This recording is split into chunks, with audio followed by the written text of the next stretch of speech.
नमस्कार, मैं डॉक्टर रजनीश कुमार आप सभी का एक बार फिर से हार्दिक स्वागत करता हूं।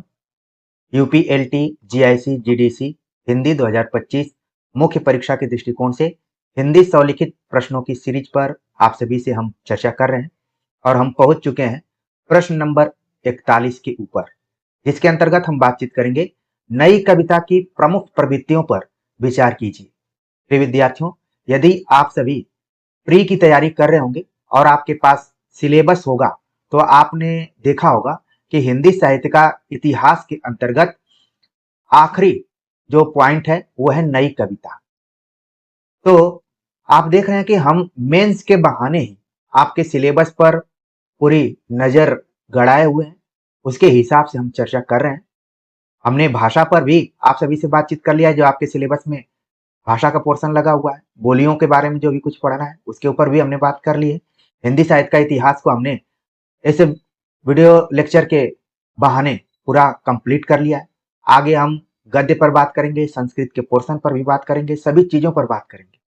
लेकिन जो भी विद्यार्थी यहाँ पर जुड़े हुए हैं, लंबे समय से जुड़े हुए हैं, 3-4 महीने से जुड़े हुए हैं, तो प्री की तैयारी को लेकर हमने आप सभी को एक से अधिक बार सतर्क किया हुआ है कि उसकी तैयारी कैसे करना है, मूल किताबों को पढ़ना है, पीवाईक्यू को हल करना है पूरा। अभी तक जितने भी तरीके के पीवाईक्यू हैं, चाहे वो टीजीटी पीजीटी के क्वेश्चन पेपर हुए हों, चाहे डीएसएसबी के हुए हों, जो भी आपके पास हिंदी साहित्य से संबंधित क्वेश्चन पेपर हैं दूसरे राज्यों के भी, उसको लेकर आप लगातार हल करते रहिए, वो आपके काम में बिल्कुल आ सकता है। और हम भी समय के अनुसार 15 से 16 प्रैक्टिस सेट आपके सामने लेकर आएंगे।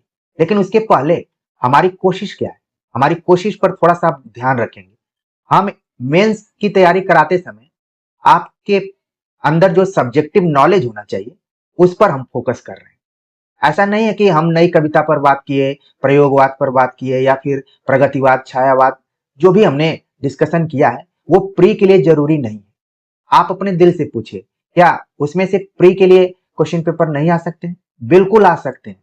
हमने आपकी आंखों पर से पर्दे को हटाया है, आपको और हमने साफ करने की कोशिश किया है कि आपकी समझ विकसित हो। नहीं तो हम भी प्रतिदिन 120 क्वेश्चन आपके सामने लाते, लेकिन आपके अंदर वो कॉन्फिडेंस नहीं आता। आपको लगता कि अगर क्वेश्चन थोड़ा मॉडिफाई होकर पूछ लिया जाएगा तो हो सकता है हम फंस जाएंगे।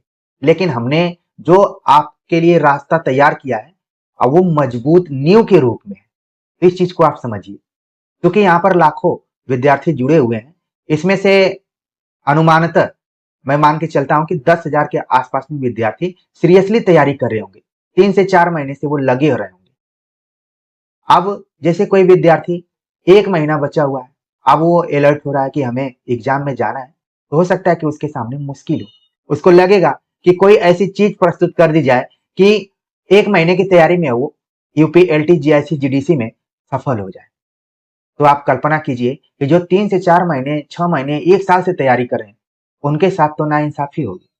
कहने का मतलब साफ साफ ये है कि किसी भी परीक्षा के लिए कम से कम 4 से 6 महीने आपको देने पड़ेंगे।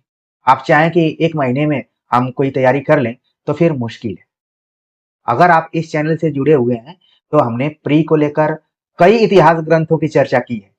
आचार्य शुक्ल को हमने पढ़ा दिया, बच्चन सिंह को पढ़ा दिया, रामस्वरूप चतुर्वेदी को पढ़ा दिया, ठीक है। मेन 3 व्याकरण के दृष्टिकोण से वासुदेव नंदन प्रसाद को पढ़ा दिया। सारी चीजें पढ़ाई हुई है, आपको सतर्क ही किया है। और इस मेंस के बहाने जहां भी प्री पर आधारित सवाल आ सकते हैं उसको लेकर हम लगातार आपको सतर्क करते हैं। एक शिक्षक क्या कर सकता है? आपको सतर्क कर सकता है। आपको बनी बनाई चीजों पर ज्यादा विश्वास है तो फिर मैं उसके लिए खेद प्रकट कर सकता हूं और कुछ नहीं कर सकता। हाँ, जो विद्यार्थी लंबे समय से जुड़े हुए हैं, यही मैं कहूंगा कि आने वाले परिणाम के पीडीएफ में उनका नाम जरूर रहेगा। तो प्रिय विद्यार्थियों, हम बात करने जा रहे थे नई कविता को लेकर। नई कविता एक ऐसी प्रवृत्ति या फिर काव्य आंदोलन जो देश की आजादी के बाद काव्य के रूप में हमारे सामने आती है, उसको लेकर हम चर्चा करेंगे। यहाँ पर आप देख रहे हैं कि जो नई शब्द लगा हुआ है, ये एक तरीके से विशेषण है। आमतौर पर जितने भी कवि होते हैं उनकी हर अगली कविता नई कविता ही होती है। लेकिन इसे हम नई कविता क्यों कहते हैं, इसको लेकर हम बातचीत करेंगे। इसके प्रमुख कवि कौन कौन से रहे हैं और प्रमुख प्रवृत्तियां कौन कौन सी रही। चलते हैं इस प्रश्न के उत्तर को देखते हैं। इसकी शुरुआत आप करेंगे गजानन माधव मुक्तिबोध के एक कोटेशन से। मुक्तिबोध लिखते हैं, नई कविता वैविध्यमय जीवन के प्रति आत्मचेतस व्यक्ति की प्रतिक्रिया है। ये वही गजानन माधव मुक्तिबोध है जिनको कि आप कवि के तौर पर जानते हैं। आप देखेंगे कि प्रयोगवाद से लेकर नई कविता के बीच में तमाम ऐसे कवि पैदा हुए जो कि बहुआयामी व्यक्तित्व के धनी थे। उन्होंने कविताएं तो लिखी, साथ में उन्होंने आलोचना भी लिखी। ठीक है, उसी में से मुक्तिबोध और अज्ञेय दोनों का नाम ले सकते हैं और तमाम और भी कवि हैं। तो मुक्तिबोध का मानना यह था कि नई कविता वैविध्यमय जीवन के प्रति आत्मचेतन व्यक्ति की प्रतिक्रिया है। यानी जीवन तो विविधता से भरा हुआ है, लेकिन जो व्यक्ति सचेत है, आत्मचेतस है, उस व्यक्ति की क्या है, प्रतिक्रिया है नई कविता। ऐसा मानना था मुक्तिबोध का। और ये कथन मुक्तिबोध की एक पुस्तक है, नई कविता का आत्मसंघर्ष। प्रिय विद्यार्थियों, जो यहाँ पर मैं लिख रहा हूं ये आपके प्री के दृष्टिकोण से भी तो महत्वपूर्ण है। नई कविता का आत्मसंघर्ष। मान लीजिए एक पुस्तक आ जाती है कि किसकी रचना है, तो जितने भी विद्यार्थी यहाँ पर जुड़े हुए हैं सब बता देंगे कि मुक्तिबोध की। नए साहित्य का सौंदर्य शास्त्र, ये भी मुक्तिबोध की रचना है। तो कहीं ना कहीं सब्जेक्ट के साथ साथ हम आपके ऑब्जेक्टिव पैटर्न पर भी फोकस रखते हैं। तो यहाँ पर ये कथन भी अगर आ जाए प्री में तो आप बता देंगे कि हमने फला के वीडियो लेक्चर में इसको सुना था कि नई कविता वैविध्यमय जीवन के प्रति आत्मचेतस व्यक्ति की प्रतिक्रिया है। इसका कथन है मुक्तिबोध का है। आगे आप लिखेंगे कि अज्ञेय द्वारा संपादित दूसरा सप्तक 1951 के प्रकाशन के बाद प्रयोगवादी कविताओं को नई कविता कहा जाने लगा। आप देखेंगे कि सप्तकों का संपादन किसने किया, अज्ञेय ने किया। कुल सप्तकों की संख्या कितनी रही, 4 रही। कब कब इनका प्रकाशन हुआ, ये सारी चीजें जब मैं बोल रहा हूं तो आपके दिमाग में छप रहा होगा। जो तैयारी कर रहे होंगे विद्यार्थी उनके दिमाग में पूरा छप रहा होगा। और यही नहीं, कवियों के नाम भी आ रहे होंगे कि तार सप्तक में कौन है, दूसरा सप्तक में कौन है, तीसरा सप्तक में कौन है, चौथा सप्तक में कौन है। सप्तक से 2 से 3 क्वेश्चन तय है आपके एग्जाम में आने वाले हैं। ठीक है, तो नई कविता जो है इसकी शुरुआत कहां से हो रही है, 1951 से इसकी शुरुआत हो रही है और 1959 तक। यानी कि दूसरा और तीसरा सप्तक के जो भी कवि हैं उनको हम नई कविता के कवि के तौर पर मान सकते हैं। यानी ये जो 14 कवि आपके सामने दिखाई पड़ रहे हैं वो नई कविता के अंतर्गत रखे जा सकते हैं। प्रगतिवाद, प्रयोगवाद, नई कविता, इन सबको ऐसा माना जाता है कि क्रिया प्रतिक्रिया और विकास के दृष्टिकोण से ये कविताएं आगे बढ़ी। नई कविता को भी कहां से जोड़ा गया, प्रयोगवादी कविता से जोड़ा गया। जो 1951 के आसपास में कविताएं लिखी जा रही थी या फिर उसके बाद की कविताएं लिखी गई, अब वो अब प्रयोगवादी कविताएं नहीं रही बल्कि नई कविता रही। नई कविता क्यों कहा गया, जैसा कि हमने शुरू में ही बताया कि जो नया शब्द इसमें लगा हुआ है वो विशेषण है। क्योंकि उस समय हम सब आजाद हो चुके थे। देख रहे हैं आप, हम लोग आजादी के बाद के काव्य पर चर्चा कर रहे हैं और उस समय तमाम चीजें थी कि देश आजाद होगा तो नई नई चीजें बनेंगी, सारी चीजें होंगी, लेकिन लोगों का मोह भंग होने लगा।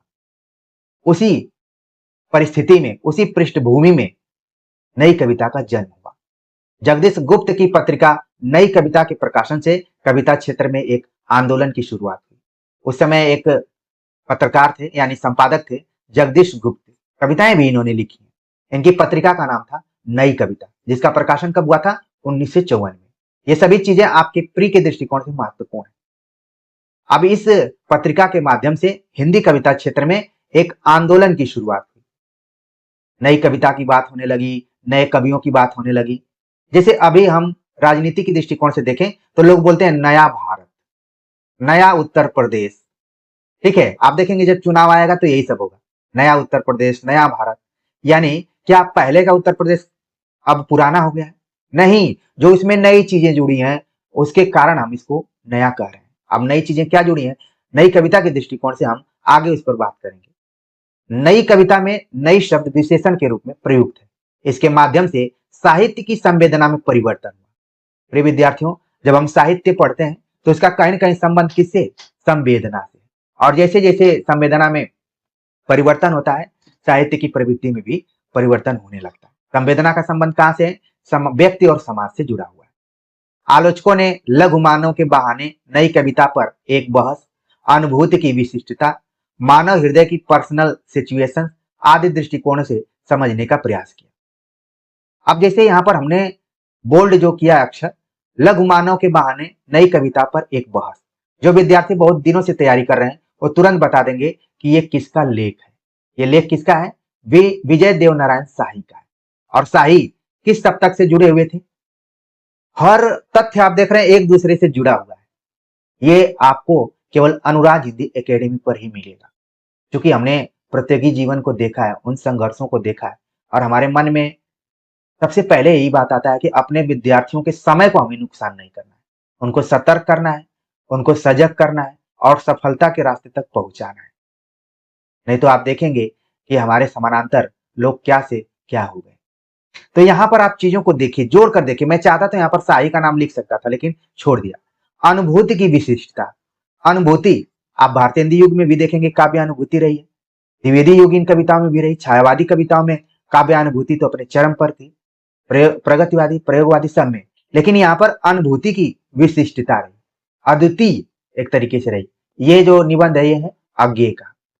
मानव हृदय की पर्सनल सिचुएशन, जिसको आत्मचेतस कहा गया, वैयक्तिक कहा गया, ये है मुक्तिबोध का। तो ये चाहे वो शाही जी हो, चाहे अज्ञेय हो, चाहे मुक्तिबोध है, चाहे दूसरा तीसरा सप्तक के जो भी कवि रहे, जैसे आप नाम सुनेंगे धर्मवीर भारती का, उनका बहुत प्रसिद्ध नाटक रहा है गीति नाट्य जिसको बोलते हैं अंधा युग, उसको भी नई कविता से ही जोड़ा जाता है। और अंधा युग का जो प्रकाशन इत्यादि है वो आप देखेंगे जब से नई कविता की शुरुआत हो रही है तभी से। यानी कि आप देखें कोई भी ऐसी विधा जो आजादी के बाद लिखी गई है, सबकी प्रवृत्ति लगभग एक दूसरे से मिलती जुलती रहे, चाहे वो नाटक हो, चाहे काव्य हो, चाहे कहानी हो। नई कविता की तरह नई कहानी भी लिखी जाने लगी। तो चीजों को आप समझिए, जब आप समझ जाएंगे तो प्रश्न 120 हो चाहे 1020 हो, कोई फर्क नहीं पड़ने वाला है। लेकिन अगर आप समझेंगे ही नहीं तो आप बार बार आप डरे से महसूस करेंगे, और डर आप जानते हैं कि कितनी खतरनाक होती है, आपको हतोत्साहित कर सकती है। तो चीजों को समझिए। हम जो मेंस की तैयारी करा रहे हैं यूं ही बकैती के लिए नहीं करा रहे हैं या टाइम पास के लिए नहीं करा रहे हैं, हम कुछ आपको बताना चाहते हैं। ठीक है, तो ये पूरा आप बता देंगे कि नई कविता का जो दौर है, उसका जो शाब्दिक अर्थ है, इस पत्रिका से इसका संबंध रहा, और क्यों इसको नई कविता कहा गया कि संवेदना में परिवर्तन हुआ। चीजें तो पहले भी थी लेकिन अब उनको नए हिसाब से देखने का प्रयास किया जाने लगा। आप लिखेंगे इसका कारण, इसकी पृष्ठभूमि क्या रही, इसकी परिस्थिति क्या रही है। आजादी के बाद, जब मैं आजादी की बात कर रहा हूं तो 1947 के बाद की जो स्थिति रही, बाद देश में असंतोष, मोहभंग और निराशा की स्थिति बनी रही। प्रिय विद्यार्थियों, आप देखेंगे आजादी के बाद ही नहीं, अभी भी आप देखेंगे कि सरकार के प्रति हमें असंतोष रहता है, मोहभंग रहता है, निराशा रहती है, तमाम चीजें जो कि पूरी नहीं हो पाती। ये एकदम से आप देखेंगे कि सार्वकालिक स्थितियां हैं, ये चीजें हमेशा बनी रहती हैं। आजादी के बाद लोगों को लगा कि अंग्रेज चले गए हैं, यहाँ के लोग रहेंगे तो हमारी बातों को सुनेंगे, हमारे बारे में सोचेंगे, लेकिन स्थिति कुछ अलग ही रही। जिस हिसाब से लोगों ने उम्मीद लगाई थी और उस उम्मीद पर खरे नहीं उतरे। क्यों हुआ कि गांव से शहर जाने के बाद मानव अकेलेपन, आत्मनिर्वासन और महत्वहीन समझ रहा था। अब यहाँ पर क्या हुआ कि पहले तो पंचवर्षीय योजनाएं सब लागू हुई, उसमें कृषि को केंद्र में रखा गया। फिर दूसरी पंचवर्षीय योजना में आपने देखा कि उद्योग को रखा गया। लोग गांव से शहर जाने लगे, और शहर में जब गए, आप बड़े बड़े महानगरों में जाइए, लोग पहचानते नहीं। कई बार तो आप फोन भी करते हैं कि मैं दिल्ली में आया हूं, मैं मुंबई में आया हूं, लोग बोलते हैं कि ठीक है आपसे मैं मिलता हूं, लेकिन मिलते भी नहीं।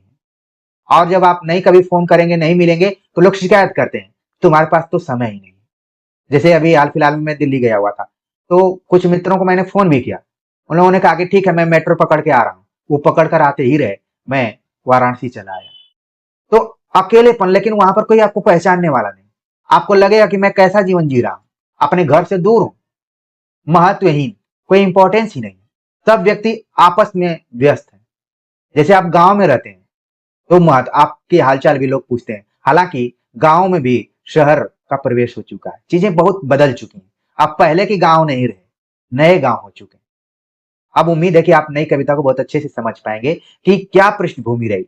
कवि अकेलेपन का शिकार, आत्मनिर्वासन, अपने को महत्वहीन समझ रहा है, एक कमरे में बंद है और लगातार वो कुछ न कुछ गुन रहा है, सोच रहा है और फिर इसको लिख रहा है। उसकी अनुभूति एकदम से अलग है। जैसे आप सभी अलग अलग जगहों पर तैयारी कर रहे होंगे, कोई प्रयागराज में होगा यानी इलाहाबाद में होगा, कोई दिल्ली में होगा, कोई लखनऊ में होगा, कोई पटना में होगा, सब अलग अलग, सब एक बंद कमरे में है। आपको किसी से मिलने जुलने का मौका मिलता होगा तो आप कोचिंग इत्यादि में जाते होंगे, तभी नहीं वहां भी आप अकेले ही बैठे हुए। और सही बात तो यह है कि आप अकेले में ही सही मायने में चिंतन मनन कर सकते हैं। तो गांव से शहर जाने के बाद जो मनुष्य है वो अपने को छोटा समझने लगा।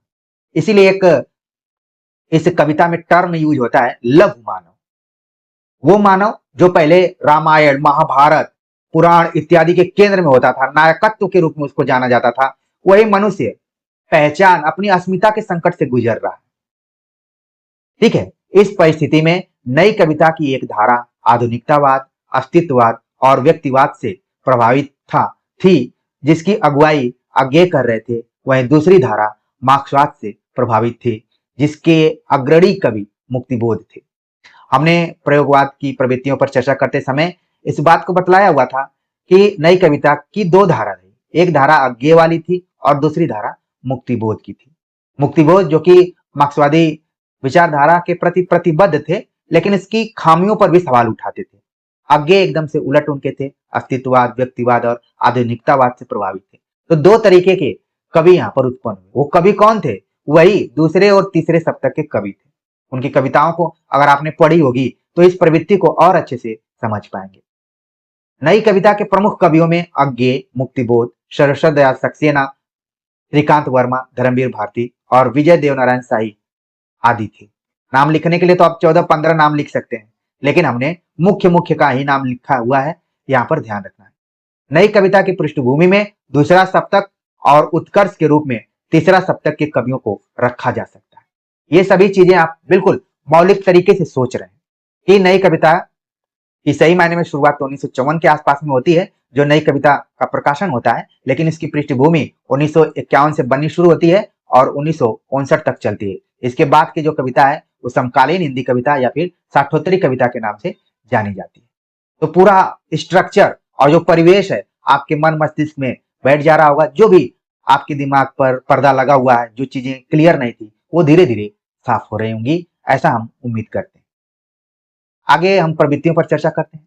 जो पहली प्रवृत्ति थी वो थी भोगे हुए यथार्थ पर जोर, यानी जो हमने भोगा हुआ है, जो हमने अनुभूत किया है। जैसे सही बात वही व्यक्ति कर सकता है जो कई बार परीक्षाओं को दे चुका हो। मतलब अगर शिक्षक की बात करें तो जो शिक्षक कोई परीक्षा दिया ही नहीं है, 20 वर्षों से केवल पढ़ा रहा है, कभी कोई परीक्षा दिया ही नहीं, केवल कोचिंग ही पढ़ाता रह गया, विद्यार्थी आप बोलते रह गए कि हमने आपकी वजह से सारी चीजें हासिल की है, वो शिक्षक अलग अनुभूति से बातों को रखेगा, उसमें एक अलग एटीट्यूड रहेगा। लेकिन जो शिक्षक कई बार परीक्षाएं दिया हुआ है, 1 नंबर से 2 नंबर से असफल रहा, संघर्षों को देखा, समाज के तानों को देखा, सारी चीजों को देखा, वो अलग ढंग से आपसे चर्चा करेगा, वो भोगे हुए यथार्थ पर जोर देगा। वही काम नई कविता के कवि भी कर रहे थे। नई कविता में विचारधारा से मुक्त होकर अनुभूति की प्रामाणिकता पर जोर देकर कविताएं लिखी जा रही थी। कवि भोगे हुए यथार्थ को सच मान रहे थे। कहा गया कि भाई पेट भरा रहेगा तब हमारे अंदर कोई विचारधारा आएगी, पेट खाली रहेगा तो फिर विचारधारा काम में नहीं आएगी, काम करना पड़ेगा। जैसे आप देखते होंगे ना, बहुत सारे लोग राजनीति में कौन आता है, जो भी मेरा जेएनयू का अनुभव रहा है, जेएनयू में 2 तरीके के विद्यार्थी हुआ करते थे राजनीति में। एक या तो एकदम से पिछड़े हुए बैकग्राउंड के थे या फिर बहुत धनाढ्य थे। जैसे मैंने देखा बहुत सारे ऐसे वहां पर छात्र नेता थे जिनके माता पिता ऑलरेडी किसी न किसी राजनीति में थे, कोई ब्लॉक प्रमुख है, कोई ग्राम प्रधान है, कोई मेयर है, कोई कुछ है, तो वो सभी कोई मार्क्सवादी बन रहा है। ठीक है, तो विचारधारा जो है वो आपका पेट नहीं भरती है, पेट भरने के बाद विचारधारा काम करती है।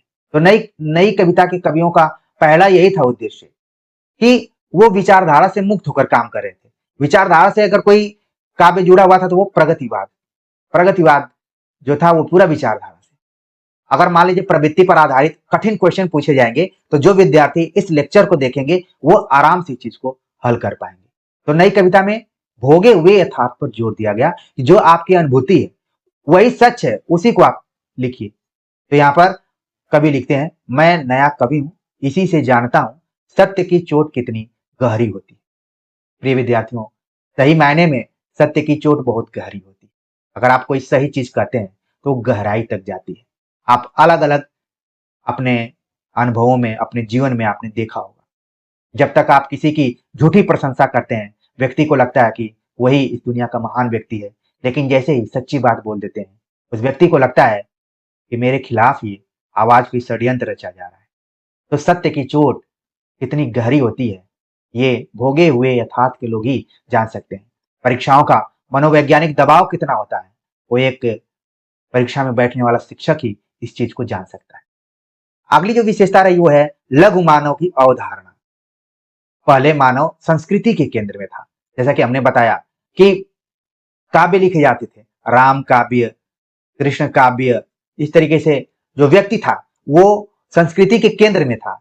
लेकिन आजादी के बाद, औद्योगिक क्रांति के बाद मानव गांव से शहर जाकर अकेलेपन, आत्मनिर्वासन और अपने को महत्वहीन समझ रहा था और कह रहा था हम छोटे लोग चाहे अनदेखे बीत जाएं। अस्तित्व का जो संकट है, अस्मिता का जो संकट है, अब वो नई कविता के कवियों में दिखाई दे रहा था। ठीक है, अगली जो विशेषता रही है वो आधुनिक भावबोध। नई कविता के कवि अपनी पूर्ववर्ती काव्य की भावबोध से अलग दुख को वैयक्तिक भावना से न जोड़कर सामाजिक भावना से जोड़ा। जो भावबोध है, जो इमोशन, जो जुड़ाव है, वो भी आधुनिकता से जुड़ा हुआ है। इसके पहले आप देखेंगे कि छायावादी कवि थे, सभी नए शैली में अपने दुख दर्द को खाली व्यक्त कर रहे थे, उनका समाज से कोई लेना देना नहीं था, इसलिए उस काव्य को पलायनवादी काव्य भी कहा जाता है। लेकिन नई कविता के कवि अनुभूति या भोगे हुए यथार्थ पर जोर तो दे रहे थे और भावबोध को अपना न बनाकर सामाजिक से उसको जोड़ रहे थे। आगे लिखते हैं, दुख सबको मांझता है और चाहे स्वयं सबको मुक्त करना न जाने, किंतु जिन्हें यह मांझता है उन्हें यह सीख देता है कि दूसरों को मुक्त रखें। जिसको दुख होगा वही दूसरे के दुख को जान पाएगा। जिसने कभी दुख देखा ही नहीं वो दूसरे के दुख को देख के हंसेगा। तो दुख क्या करता है, एक तरीके से सीख देता है कि आप हंसिए नहीं, उससे मुक्त रहिए, दुख को समझिए। तो ये है आधुनिक भावबोध। ठीक है, जिसको कि हम जब कहानी पढ़ते हैं या दलित विमर्श पढ़ते हैं तो एक शब्द आता है सहानुभूति और स्वानुभूति। ये दोनों शब्दों को आपने कई बार पढ़ा होगा और इसके अर्थ को भी आप जानते हो। जब आप स्वानुभूति आपके अंदर होगी तभी आप सहानुभूति कर सकते हैं। जब आपने अपने जीवन में किसी संघर्ष को देखा ही नहीं तो फिर आप संघर्ष की बात कैसे करेंगे? अगर कर भी रहे हैं तो वो खोखलापन है, वो दिखावापन है। अगली प्रवृत्ति है भाषा को लेकर। नई कविता के कवियों ने सहज भाषा पर जोर दिया। जैसे आप छायावादी कवियों की भाषा को देखेंगे या फिर प्रयोगवादी कवियों की भाषा को देखेंगे, खासतौर से छायावादी, तो उनकी भाषा बहुत कठिन है, लाक्षणिक है। उसके लिए शब्द शक्तियों का ज्ञान होना जरूरी है। लेकिन नई कविता के कवियों ने सहज भाषा पर जोर दिया, जैसा वो सोचते थे उसी टाइप से लिखते थे। इसमें हिंदी, अंग्रेजी, उर्दू और लोक भाषा के शब्दों का खुलकर प्रयोग किया है। जैसे मुक्तिबोध की पंक्ति, पिस गया वह भीतरी और बाहरी, दो कठिन पाटों के बीच, ऐसी ट्रेजेडी है नीच। तो देख रहे हैं अंग्रेजी के शब्दों का भी प्रयोग किया गया है और ठीक है, उर्दू के शब्दों का प्रयोग, हिंदी का शब्दों का प्रयोग किया गया है। तो एकदम से सहज भाषा, जैसा वो बोलते थे उसी तरीके से लिखते थे। आमतौर पर हमने देखा है कि व्यक्ति जब अलर्ट होता है, सावधान होता है, तो एक कृत्रिम भाषा का प्रयोग करता है। ठीक है, कई बार आपने देखा होगा इस चीज को, कृत्रिम भाषा का प्रयोग वो करता है। लेकिन जब वो सहज होता है तो आम बोलचाल की भाषा का प्रयोग करता है। अगर हम बिंब की बात करें तो नई कविता बिंबों पर बहुत अधिक बल दिया है। नई कविता में बिंबों पर बहुत अधिक बल दिया गया है। केदारनाथ सिंह के अनुसार मैं कविता में सबसे अधिक महत्व बिंब को देता हूँ। और केदारनाथ सिंह की एक पुस्तक भी है, काव्य में बिंब विधान। ठीक है, और केदारनाथ सिंह आपके दिमाग में आने चाहिए कि किस शतक के कवि हैं। आप लोगों के लिए मैं यहाँ पर होमवर्क देकर जा रहा हूँ कि बताइए केदारनाथ सिंह किस शतक के कवि हैं। और नई कविता में बिंबों पर बहुत अधिक बल दिया गया है। केदारनाथ सिंह ने कहा कि मैं कविता में सबसे अधिक किसी चीज पर अगर महत्व देता हूं तो वो है बिंब है। अगर हम काव्य रूप पर बात करें कि कितने तरीके की कविताएं लिखी जा रही थी, आमतौर पर या तो कविता छोटी लिखी जाती है या लंबी लिखी जाती है। तो यहाँ पर नई कविता, लंबी कविता और प्रगीतात्मक छोटी कविताएं लिखी गई। नई कविता में लंबी कविता, जैसे आप अंधेरे में पढ़ेंगे, असाध्य बीड़ा को पढ़ेंगे, तो इसमें लंबी कविताएं और भी है। तमाम कवियों ने, जैसे संशय की एक रात, इसको पढ़ेंगे। छोटी कविताएं भी लिखी गई। तो कवियों ने लंबी और छोटी दोनों तरीके की कविताएं लिखी हैं। फैंटेसी सबसे महत्वपूर्ण यहाँ पर चीज है। फैंटेसी का प्रयोग नई कविता में किया गया है। खासतौर से मुक्तिबोध और श्रीकांत वर्मा ने इसका प्रयोग खूब किया है। नई कविता ने कल्पना का मनोवैज्ञानिक विश्लेषण करके फैंटेसी का प्रयोग किया है। कहा जाता है कि जो फैंटेसी है वो कल्पना की कन्या है, जिसको हम रम्य कल्पना भी कई बार कहते हैं। जब आप पढ़ेंगे पाश्चात्य काव्य शास्त्र, ठीक है, कॉलरिज इत्यादि को पढ़ेंगे, तो वहां पर उन्होंने कल्पना का भी विभाजन किया हुआ है। तो कवि तो वैसे ही कल्पनाशील होते हैं, लेकिन कुछ ऐसे कवि होते हैं जो एकदम से ऐसी कल्पना करते हैं जो कि दिवा स्वप्न के रूप में हो। दिवा स्वप्न जिसको बोलते हैं, ठीक है, जो कि प्राय पूरा होने में दिक्कत होती है, वो पूरी चीजें नहीं हो पाती हैं, उसको हम फैंटेसी कहते हैं। जैसे अंधेरे में कविता आप पढ़ेंगे तो ऐसा लगेगा कि जो कवि है वो कहीं ना कहीं दिवा स्वप्न देख रहा है, या फिर अब वो मनोविश्लेषणात्मक तरीके से अध्ययन कर रहा है। ठीक है, अगर आपने अंधेरे में कविता पढ़ी होगी ठीक से तो आप इस चीज को समझ पाएंगे। तो मुक्तिबोध और श्रीकांत वर्मा जो है ये फैंटेसी के लिए जाने जाते हैं। खासतौर से मुक्तिबोध का नाम सबसे ज्यादा अंधेरे में। ठीक, अब निष्कर्ष पर हम पहुंचते हैं कि कुल मिलाकर नई कविता ने आजादी के बाद बदली हुई परिस्थिति से उत्पन्न कविता है। यानी जो नई कविता है वो देख रहे हैं कि आजादी के बाद की पहली जो कविता प्रवृत्ति वो नई कविता है। इसके पहले जितनी भी कविताएं लिखी गई, आप भारतेंदु युग की देखिए, द्विवेदी युगीन देखिए, छायावादी देखिए, प्रगतिवादी, प्रयोगवादी, सभी कविताएं आजादी के पहले की हैं, और नई कविता जो है वो आजादी के बाद की। और जो बदली हुई परिस्थिति, संवेदनाएं, अनुभूतियां, उससे उत्पन्न कविता है। भोगे हुए यथार्थ बल, आधुनिक भावबोध, विचारधारा से मुक्ति, अस्तित्ववाद, सहज भाषा, नए उपमान, बिंब और फैंटेसी के आधार पर हिंदी कविता को एक नई ऊंचाई दी है। आगे चलकर कविता छोटे छोटे खंडों में बट गई, और कविता, ठीक है, जैसे कहानी का विभाजन हुआ उसी तरीके से कविता का भी हो गया। ठीक, नवगीत आने लगे, गजल इत्यादि लिखी जाने लगी, तमाम चीजें रही।